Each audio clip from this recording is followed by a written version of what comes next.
I think we can all agree that Titanfall 2 could have been a much bigger hit if certain factors changed. Titanfall 2 is a game that is renowned for being world class, but not being world class. This means that the game is amazingly good, winning many different awards, but there are factors which meant it didn't blow up like some of the games today. There are plenty of things people talk about, such as releasing it between two gaming giants, not having enough hype, not advertising it as much, but there is a core factor within the game itself which instinctively holds the game back from its full potential. I've heard this factor being talked of before, but it's a very subtle one that many people don't even realise is there.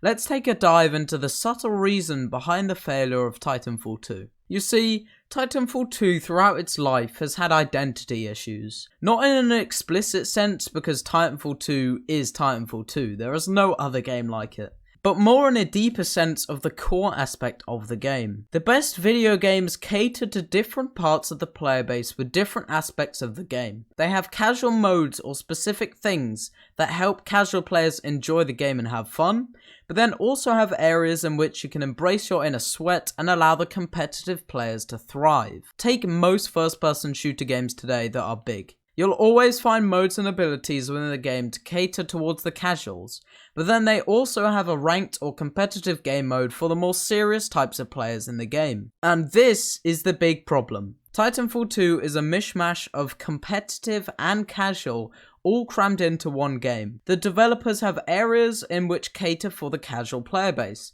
such as weapons like the smart pistol, no death counter apart from a few game modes, high TTK guns that can fire at a long range, and a good campaign, all focused with the casual player base in mind. But then a problem appears. You have all these things, but you also have a massively high skill ceiling and skill curve.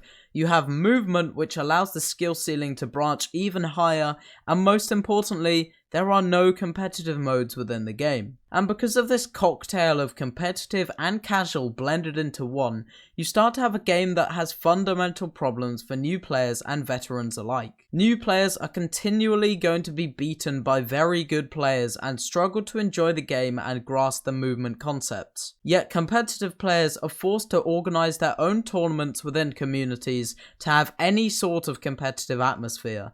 And especially if this doesn't happen, it leads to competitive players being mixed in with casuals in public matches, causing massive imbalances and skill gaps between players. So Titanfall can't decide whether it's a casual or competitive game, because it mashes them all into one.